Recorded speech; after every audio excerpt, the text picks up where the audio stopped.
How does a person become a millionaire? The hardest part of like making millions of dollars and being successful in business is becoming the person who is able to do the thing. That's the hardest part. Hardest part's not doing things that'll make you $1 million. That's not the hardest part.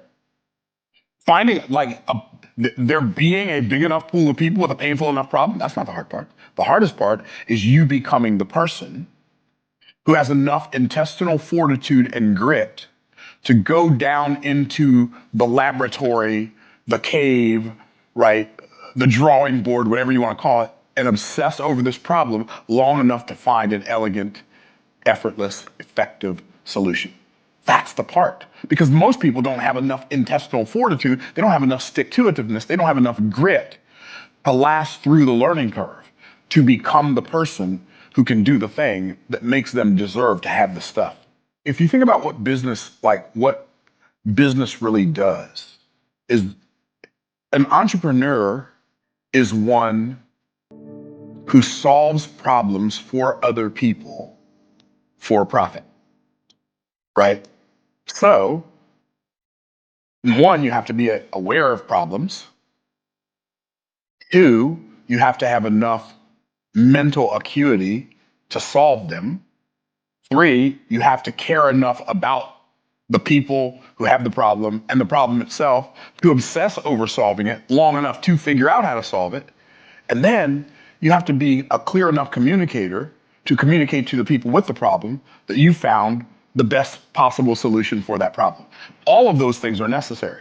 And I think one of the reasons so many entrepreneurs struggle in business is because they may be good at one of those, and they may think that being good at one of those things, either having an awareness of the problem or an ability to fix the problem or an ability to talk about fixing the problem, they may have one of those, but they don't have the rest of them, but they think that because they have the one, that it should be enough.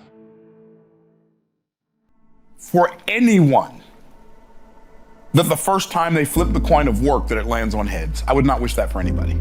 Interesting. Because if I don't stay in a place where the work is not working for me, but it's working on me long enough, I might have that success, but it's going to more than likely be a flash in the pan success. Part of the reason I believe that God ordained that we go from just enough to not enough, and then finally to more than enough, is because if we went straight from just enough to more than enough without going through not enough, we wouldn't be strong enough to stay in more than enough when we get there. So we have to be yielded enough to how life works, to the principles of life, to truth, to let the work on us until the work that it's doing on us is complete. So now I'm mature enough. That's why and I'm sure you've probably seen this. You might interview some young millionaires who are in their 20s and they've made millions of dollars and they're still miserable and frustrated. Why? Because they worked on something that worked for them, but it didn't work on them long enough for them to learn that just making a lot of money by itself does not bring fulfillment.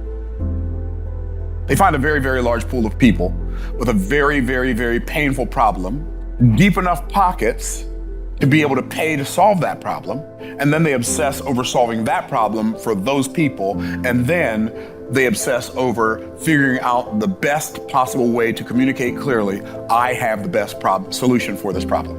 That's the whole thing. Because if you think about it, if you're a golfer and you're a 15 handicap, and somebody figures out how to go from 15, right, how to go from a 15 handicap down to a 4 handicap, it's only going to take you 30 days. If you have that solution, because we know golfers have deep pockets, even the broke golfers have deep pockets if they play golf. I mean, a box of Pro V1s costs $60, right? That's for 12 golf balls. So they have deep pockets to some degree. So if you solve that problem, if I'm willing to pay $60 for a box of golf balls that I'm gonna hit into the woods, I'd be willing to pay $600 to learn how not to hit the $60 worth of golf balls into the woods.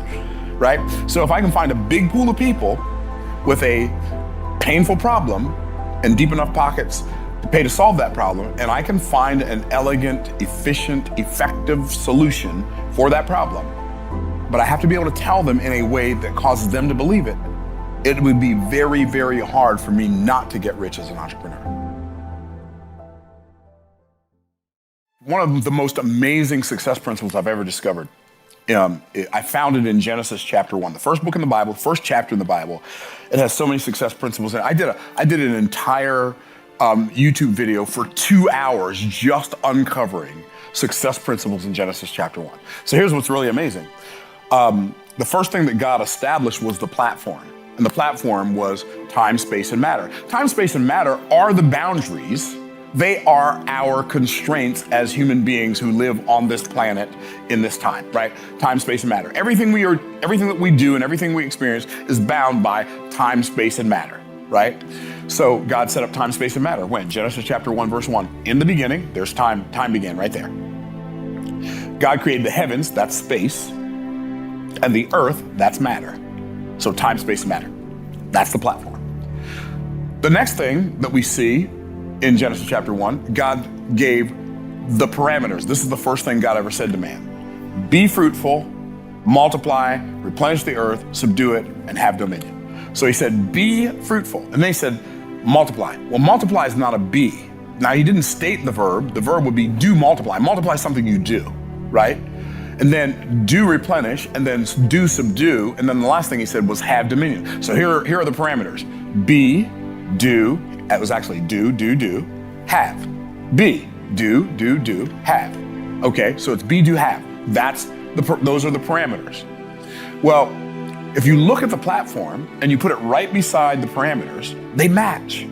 What does that mean? Well, being is the parameter that can only happen on the platform of time.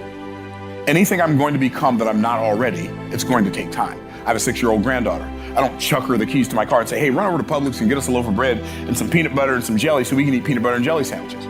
Not because she's stupid. She's not stupid. Not because she's incapable. She's very capable. But because she's not yet become a person who can drive a car.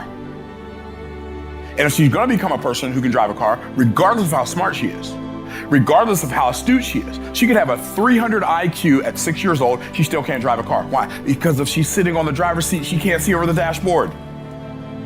And that's how life works. The purpose of time is to become more than we've been being. And we have to yield to time and let time turn us into what only time can turn us into. That's number one, okay?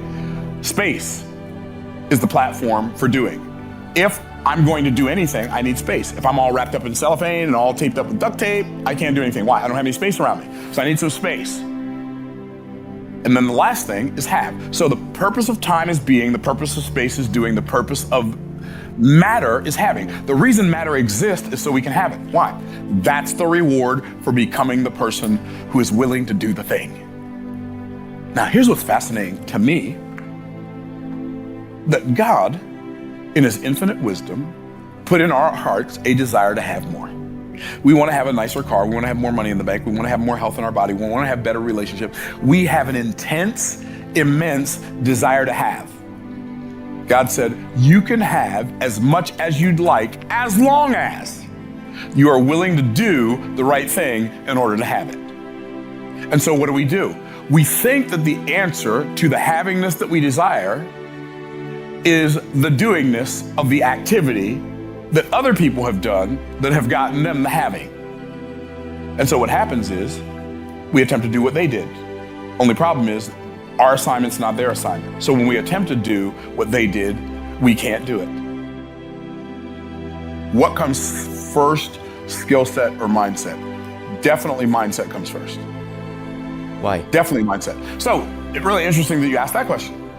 So I have a formula, MS times SS times TS equals assets. What does that mean? And income follows assets. And by the way, income follows assets is a phrase I got from Daniel Priestley, so I'm gonna give him full credit for that. Income follows assets, and Daniel's brilliant.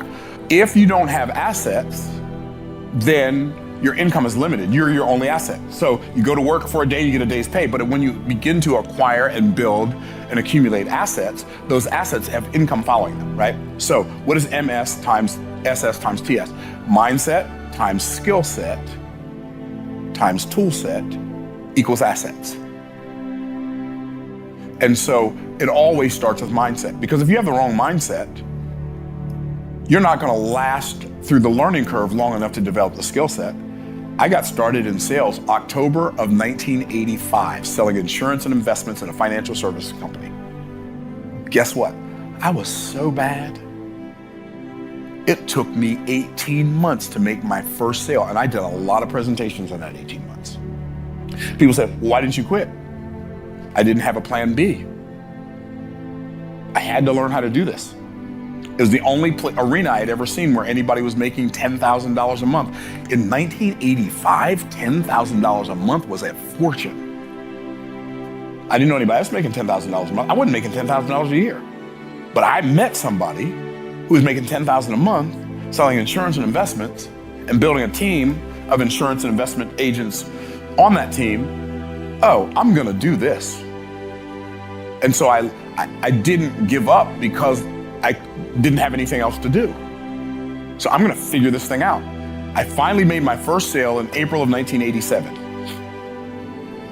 Within a couple of months of that time period, I was the top salesman in our office every month. How did you do that? Easy. I lasted through the learning curve long enough to find all the ways that wouldn't work to make a sale. All I had left was ways that would. When I found the ways that would work to make a sale, I put those things on rinse and repeat. Too many entrepreneurs find something that works and they get bored with it. When I find something that works, I don't get bored with it. I get paid with it. I put that thing on rinse and repeat so fast, you'll think I was a water faucet. As a business, I teach entrepreneurs of all shapes and, we've got doctors, we've got attorneys, we've got authors, we've got speakers, we've got coaches, we have inventors, we have all kinds of entrepreneurs. I teach entrepreneurs how to scale their business exponentially from a perspective that's rooted in biblical principles. That's what I do. I believe in God, and I believe that God made everything, and I believe He understands how everything works. And I have been practically applying biblical principles to my experience of life since I was a teenager. At first, I started doing it just to see if it would do what it said it was going to do. And it started doing that. I was like, well, I'm just going to trust this because I know it works. And so the reason that I emphasize rooted in biblical principles in my business teaching is because I don't want the people that I teach to think I'm the reason they're successful, number one, or that I am essential to their success, number two, because I'm not. Because principles don't care who you are. They just don't discriminate. They don't care if you're a man or a woman, boy or girl. They don't care if you're black or white or Asian or Hispanic. Principles just don't care. All principles always work for everybody. I love that word you just used, work. People say, oh, but I tried that, it didn't work. I tried that, it didn't work. I tried that, it didn't work. No. All work works. If it feels like it's not working, it's working. What do you mean, Myron? How can it be working if it feels like it's not working? See, because all work works. Work is a two-sided coin. If you flip the coin of work and it lands on tails, it is working on you. If you flip it and it lands on heads, it's working for you. Here's the uncomfortable truth that a lot of people don't want to face. You have to allow the work to work on you long enough for you to become the person for whom it can work. So all work works. And if I'm looking around, I've been working on this thing for 10 years, but it's not doing what I thought it should do, well, then it's working on me by showing me this is not the approach, right? You take an action and then you measure the feedback. Then you monitor that feedback a little while, and then you manage yourself and your emotions, and then you make another approach, you make an adjustment. And then you go back and take another action. And then you measure that feedback. And you stay in that process. And as much as you keep changing the approach and making adjustments, all of that willingness to adapt is turning you into a totally different person than you were when you found the first solution that wasn't really a solution, it just looked like one. It was fool's gold.